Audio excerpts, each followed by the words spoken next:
It was here at Manurewa Marae, where former staff claim census data was copied and used to help Te Pati Māori's 2023 election campaign. Now the Prime Minister has ordered an independent investigation. I have directed the Public Service Commission to initiate. I wonder if, much like the Kāinga Order independent investigation, what it means is they will not talk to Te Pati Māori.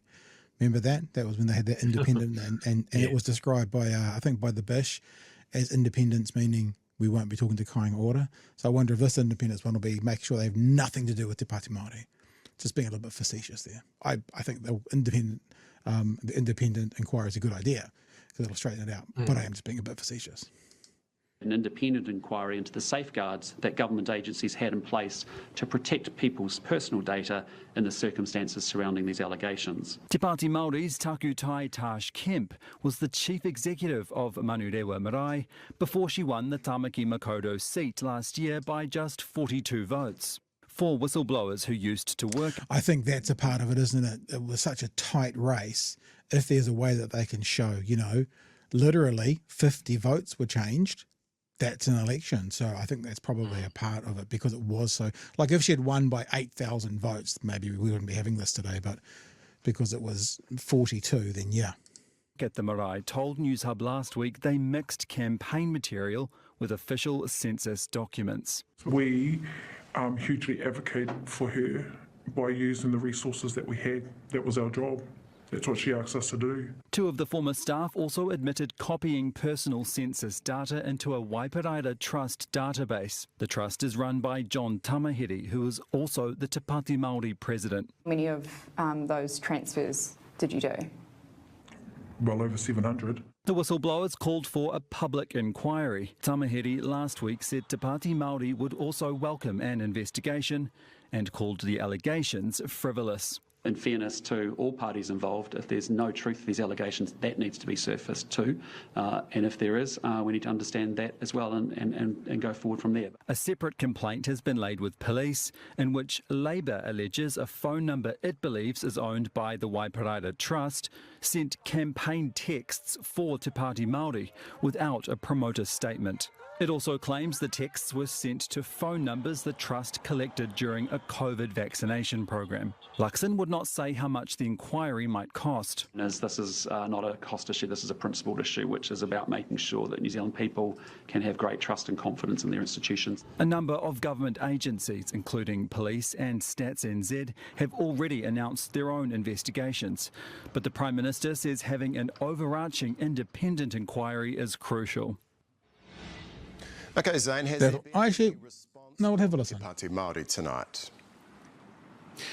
Well, it was quite interesting during the press conference that the Prime Minister admitted that he hadn't given Te Pati Māori a heads up about this new inquiry.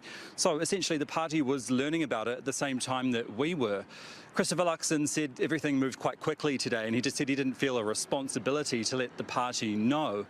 I reached out to the party after the announcement was made, but I haven't heard back from them yet. Also, their social media channels are quiet about this issue. But it's worth noting that last week, John Tamahiri said he actually welcomed an investigation into the allegations against the party to, quote, prove our innocence. Okay. Yeah, so there you go. It's one of these ones, isn't it, that someone in the chat has said, and sorry, I didn't start, I said, this is bad or this is whatever. And it's like, I guess if it's all proven to be the case, it is, It'll be interesting to see what comes of it. I also, John Tamahiri going, we welcome it. You don't really pay much credence to that kind of conversation because anyone says that when they're accused of something because you do. If there is some ongoings, you have to put up the false bravado, and if there is no ongoings, then you say it anyway. So anyone in the position either way would be like, "Yep, bring it on. We want to see it." You're not going to come out going, "I really don't think you guys should have one," because either innocent or guilt or whatever.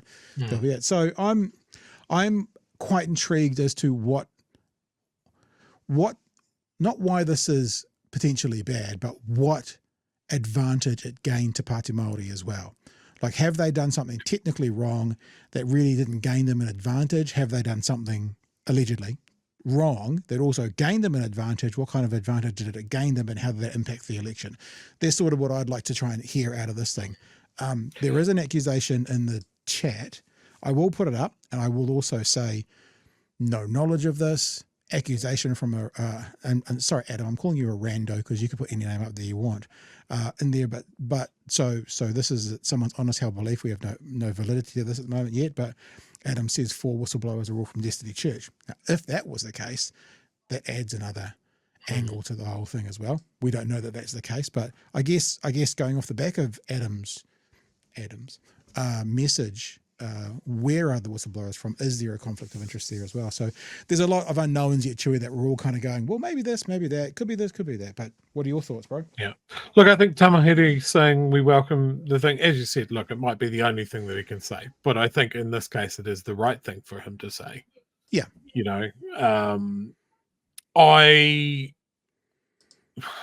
okay, this is going to fucking ruin people's nights. I actually agree with Luxon here.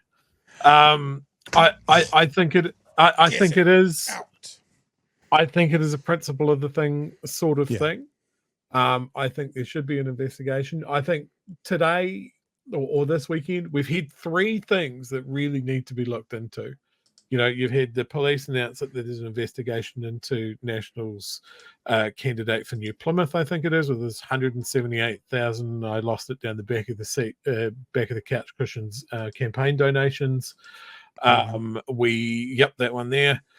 You've got the revelations about, and this shocked me. Okay, get this, the party for selfish, rich assholes that only want to look after themselves. ACT may have a really bad internal culture, and some people aren't happy with that. That's shocking. So I mean, I love that now the election's out. Now we're getting all of this out. What about this one? Did you hear it? This one today as well. This one today as well. Nick Mills. This is the guy from New South Wales. Says this. Yes. National MP Tim Costley is taking taxpayers for a ride. If Luxon wants to talk about the principle of the thing being more important, then let's fucking have at it. Like, he got caught on this apartment thing. Now this guy laughably called Costley has been caught on it. MPs keep on getting caught out on it. If it keeps fucking happening, does that mean that something should be done about it? That if we're talking about cutting costs so much that hundreds and thousands of people are losing their jobs, does it mean that maybe we need to tighten up on the rules of whether the drive home is too much? Or maybe you can, like, when you own an apartment freehold in town that you bought before you're an MP, you could just stay there.